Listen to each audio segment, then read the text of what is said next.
Dans cet exercice, nous prenons en entrée une chaîne de caractères que nous devrons diviser par deux afin de déterminer si les parties gauche et droite ont la même somme en cumulant leurs chiffres. Dans ce cas de figure, nous renverrons gagnant. Autrement, si ce n'est pas le cas, perdant. Si la chaîne en entrée a une longueur impaire, nous devrons d'abord supprimer le chiffre du milieu avant de faire nos calculs, car chaque côté du ticket doit avoir la même longueur. Cependant, si le ticket contient au moins un caractère n'étant pas un chiffre, nous devrons renvoyer un message personnalisé d'erreur en utilisant value error. Alors, je vais vous donner un exemple. Effectivement, nous avons différents tests ici qui sont censés renvoyer euh, d'une part gagnant, d'autre part perdant, ou alors, troisième cas de figure, un message généré par l'intermédiaire de value ou error. Exemple, pour un cas gagnant, admettons que nous ayons la chaîne de caractères en entrée 47, 83. 83. Donc, cette entrée a une valeur paire en termes de longueur. Cette chaîne de caractères vaut 4. Donc, on va pouvoir directement effectuer une division de la sorte. On aura d'une part, effectivement, 47, et de l'autre côté, on aura 83. Voilà. Ensuite, il va falloir faire un cumul de ces valeurs-là, les transformer en valeurs entières et les additionner. Donc là, effectivement, 4 plus 7, on a 11. Et 8 plus 3, on a 11 également. Du coup, effectivement, dans ce cas de figure, nous renvoyons la chaîne de caractères gagnant. Par contre, effectivement, s'il y a une asymétrie, s'il y a un côté qui a une valeur différente de l'autre, dans ce cas-là, nous renvoyons perdant, la chaîne de caractères perdant. Bon. Maintenant, si nous avons comment dirais-je, une donnée impaire, c'est-à-dire une entrée impaire, on va reprendre cet exemple-là. Si nous avons maintenant 47, 6, 83. Nous sommes d'accord que là, nous avons cette fois-ci 5 caractères dans cette chaîne. Donc, il va falloir, dans un premier temps, identifier le caractère central, donc celui-ci. Donc, il va falloir le retirer de manière à obtenir effectivement une chaîne qui peut être divisible par deux. Voilà.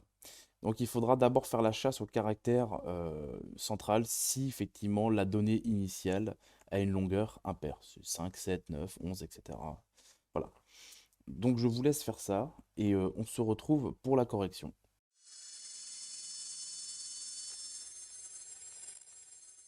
C'est parti pour la correction. Alors dans un premier temps, nous allons vérifier si toutes les occurrences qui sont présentes dans notre chaîne de caractères représentent si chaque caractère représente une donnée chiffrée, ni plus ni moins un chiffre. S'il ne s'agit pas de caractères spéciaux ou de lettres de l'alphabet par exemple, qu'elles soient minuscules ou majuscules, car ça pourrait générer effectivement des problèmes lorsque nous allons procéder au calcul. Donc, nous allons utiliser la méthode ANI. Je vais d'abord vous montrer la méthode antagoniste d'ANI, qui est Hall, qui est une méthode cousine, qui permet de vérifier si toutes les occurrences croisées, par exemple, on va faire une compréhension de liste, comme ça ce sera plus clair. Nous passons en revue chaque caractère d'antiquette. Je vais l'appeler C pour des soucis de clarté. Donc, pour chaque caractère composant effectivement la chaîne étiquette, donc la chaîne que nous passons ici en argument, dans chacun de ces cas de figure, nous allons vérifier si, tout simplement, il s'agit d'un chiffre. All permet de vérifier que tous les caractères à l'intérieur sont un chiffre, parce qu'on vérifie effectivement dans la méthode All, dans une compréhension de liste ici, que le caractère est bien un chiffre. Là, on pourrait même faire quelque chose d'autre, pour des questions de simplicité. Je vais faire un return directement. Et qu'est-ce qui se passe si nous exécutons le code? Effectivement, vous pouvez constater que tous ces cas de figure-là respectent bien la structure qui est demandée, c'est-à-dire d'avoir uniquement des chiffres. Donc tous ces cas de figure-là, où nous pouvons avoir des gagnants et des perdants. Et là, pour les 4 derniers tests, où il s'agit d'erreurs justement selon l'énoncé à personnaliser, nous pouvons constater que nous avons les 4 false. Parce que là, par exemple, nous avons un E, voilà, nous avons un F ici. 1, 2, 3, 4, nous avons un espace ici. Voilà, là nous avons un tiret. Donc ce sont des caractères spéciaux ou alors des lettres. Donc c'est pour ça que ces 4 cas de figure sont refusés. Bon. Maintenant, Annie, contrairement à Hall, permet de s'assurer que au moins un caractère euh, justement n'est pas un chiffre. Dans ce cas de figure, dans ce que nous avons demandé, On vérifie s'il y a au moins un caractère qui n'est pas un chiffre avec un not 16 digits. Donc not, c'est-à-dire que s'il ne s'agit pas d'un caractère compris entre 0 et 9, s'il s'agit effectivement, comme vu précédemment, d'un espace, d'un tiret, d'une lettre, etc. Il y en a au moins un, c'est-à-dire que d'emblée, on retourne une erreur, selon ce qui était demandé sur l'énoncé. Donc nous allons faire juste une petite condition, ce sera le début de notre programme. Donc s'il y a au moins un chiffre, donc ça nous renvoie true, qui n'est pas, euh, enfin au moins un caractère qui n'est pas un chiffre, dans ce cas-là, nous allons utiliser la commande raise value error, qui permet de créer d'afficher un type d'erreur personnalisée. On peut l'intituler, on peut l'appeler comme on veut, erreur de type par exemple, caractère, voilà, on peut mettre caractère non conforme. Voilà. Si nous exécutons effectivement notre code, nous avons l'erreur qui est déclenchée. C'est-à-dire que là, effectivement, nous avons que des nonnes au-dessus. Donc tout ça parce que pour l'instant, nous n'en renvoyons pas de résultat pour cela. Par contre, effectivement, dès qu'on est confronté à une erreur de type, parce que nous avons un F et un E ici, automatiquement, nous déclencherons notre erreur personnalisée. Voilà, ça c'est le premier rempart au début de notre programme. Ensuite, la seconde étape va être de vérifier si nous avons une longueur paire. On va faire quelque chose de très simple, on va utiliser le modulo pour cela. Nous allons vérifier par exemple que la chaîne de caractères, donc la chaîne de caractères en l'occurrence ticket, si, elle a une valeur, si sa longueur a une valeur impaire, nous pouvons procéder de la manière suivante, avec modulo tout simplement. Donc si la longueur de la chaîne de caractères ticket modulo 2 renvoie 1, c'est-à-dire que effectivement il y a un reste, dans ce cas-là, nous savons que nous avons affaire à un chiffre impair, donc 1, 3, 5, 7, 9, 11, 13, 15, etc. Donc, dans ce cas de figure-là, nous allons couper ticket vaudra ticket égale ticket. Donc, nous allons faire un slice. En gros, on est en train de réassigner la variable ticket, qui est une chaîne de caractères. On va faire un slice, on va la découper. C'est-à-dire que nous prenons tout le début de la chaîne. Nous récupérons encore à nouveau la longueur du ticket que nous allons diviser par 2. Nous allons faire une division entière avec deux slash parce qu'un seul slash posera un problème dans la mesure où on aurait une valeur à virgule flottante. Par exemple, si nous divisons 7 par 2, nous aurons 3,5 et c'est un index qui est bien naturellement erroné parce que les index ne peuvent que comprendre des entiers. Donc il faut bien utiliser une division entière avec le double slash de manière à pouvoir avoir toujours une valeur ronde, une valeur de type integer. Ensuite, on va faire une concaténation. On va également récupérer l'autre partie de notre chaîne de caractères. Toujours la longueur du ticket. Très bien. Avec une division entière. Et cette fois-ci, elle va commencer cette séparation à la valeur que nous venons de mentionner là. Donc nous allons mettre par exemple cela entre parenthèses afin d'avoir une première valeur ici, qui est la division par 2 de la taille totale de la chaîne, plus 1. Je mets des parenthèses parce que sinon on aurait eu divisé par 2 plus 1 si je l'avais laissé comme ça. Et ça aurait été problématique. Ça aurait fait une division entière, si vous voulez, de 3, donc de 2 plus 1. Ce n'est pas ce que nous voulons.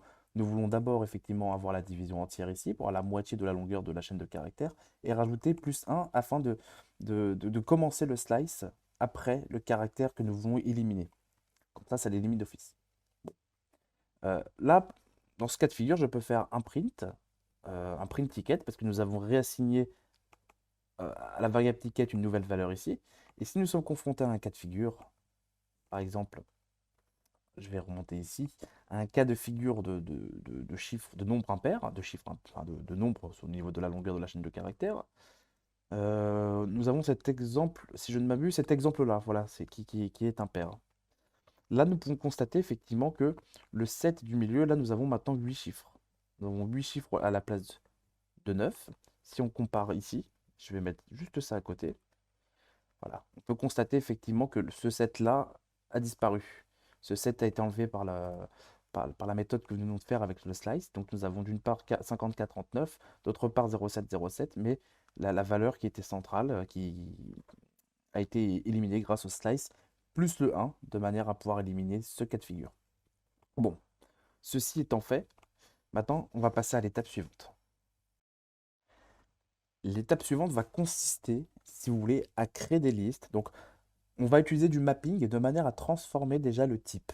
Pourquoi? Parce que nous ne pouvons pas faire d'opération arithmétique avec des caractères, nous sommes d'accord. Pour cela, rien de bien compliqué, nous allons déjà créer la section de gauche. Donc, admettons, là, on a 5, 5, 5, 5. Bon, c'est pas très compliqué, hein.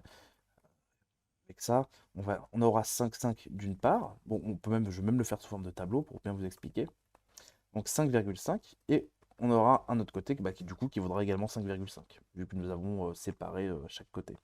Là, et ce côté-là également. Bon, pour avoir ça, on va créer le côté gauche de la manière suivante. Ça sera du coup une liste, parce que là, bien sûr, il s'agit de liste cette fois-ci avec des vraies valeurs chiffrées et non des caractères. On va utiliser un mapping. Un mapping permet effectivement de faire une itération, d'accord, en faisant appel à une fonction spécifique pour modifier la nature, modifier les variables, les valeurs des variables qui sont à l'intérieur, notamment d'une liste. Donc nous allons transformer tous les éléments que nous allons passer en revue à l'intérieur de ce mapping en integer. C'est-à-dire que tous les caractères qui sont effectivement dans Ticket se transformeront en chiffres. Comme ça, on pourra faire des opérations mathématiques. Et la partie concernée, du coup, qui sera enregistrée là-dedans, ce sera Tickets. Donc on récupère, ça c'est le côté gauche, hein. On commence à partir de l'index 0, on fait un slice, et on termine bien sûr à la moitié, à la première moitié du coup. Voilà, là nous avons effectivement séparé le côté gauche. Je vais retirer ça. Nous pouvons copier-coller ça. Cette fois-ci, modifier le nom de la variable et mettre right. Et cette fois-ci, nous allons inverser le slice, c'est-à-dire que nous commençons à la moitié, 2 points. On ne met rien après les 2 points parce qu'on va jusqu'au bout justement de la liste, du ticket. Donc là, on a juste inversé le procédé ici avec le slice, les 2 points au début ici, pour pouvoir effectivement commencer à l'index 0 et terminer à la moitié. Ensuite, nous commençons à la moitié et nous allons jusqu'au bout, parce qu'on ne met rien après les 2 points. Donc voilà le fonctionnement de ce slice. Et après, rien de plus simple, c'est-à-dire que nous allons effectivement pouvoir, vu que nous avons converti ces valeurs-là en entier, nous avons des tableaux. Alors, je vais d'abord les afficher de la manière suivante. Left, print, right. Bon, quand j'exécute le code, effectivement, bon là j'ai mes cas d'erreur qui sont vérifiés en bas, tout va bien. Voilà, quand j'exécute mon code, effectivement, j'ai mes différents slices. C'est-à-dire que là j'ai le côté gauche, donc on a 0, 0, 3, 1, 1, 1 à droite, donc là c'est bien ce qu'on a. Voilà, nous avons le left, le right, pareil, le left, le right, etc. Pour tous les cas de figure, effectivement, on n'a pas eu d'erreur de type, comme c'est le cas ici. Bon, ensuite, nous pouvons simplement utiliser une méthode très simple. On peut utiliser un return, et nous allons faire ça sous forme de condition ternaire, donc la chaîne de caractères gagnant, avec une condition. Si la somme de left, d'accord, est similaire, est strictement égale à la somme de right. C'est-à-dire qu'on fait la somme de tout ce qui est là-dedans. Donc 0, 0 plus 3, bah, ça fait 3. 1, 1, 1, ça fait 3 également. Voilà. Donc dans ce cas de figure, on retourne gagnant. Voilà. Si la somme de gauche est égale à la somme de droite, autrement, s'il y a une asymétrie, c'est-à-dire s'il y a une somme qui est plus forte d'un côté, donc le côté gauche qui a une valeur plus élevée, avec si la somme de gauche est plus élevée ou la somme de droite est plus élevée, dans ce cas-là, nous renvoyons perdant. Donc là, en ayant fait ça, je vais mettre un petit coup de clear et nous pouvons exécuter et constater effectivement que nous avons les sorties attendues. Donc autrement dit, gagnant-gagnant, perdant-perdant, perdant. Très bien, nous avons 3 perdants ici. Ensuite, on a gagnant-gagnant, perdant-perdant, gagnant-gagnant, perdant-perdant. Et après, on déclenche nos erreurs grâce à value error et la méthode raise qui est ici, justement, avec raise, en toute conformité avec ce qui était demandé dans l'énoncé. Voilà, donc on se retrouve pour un prochain exercice.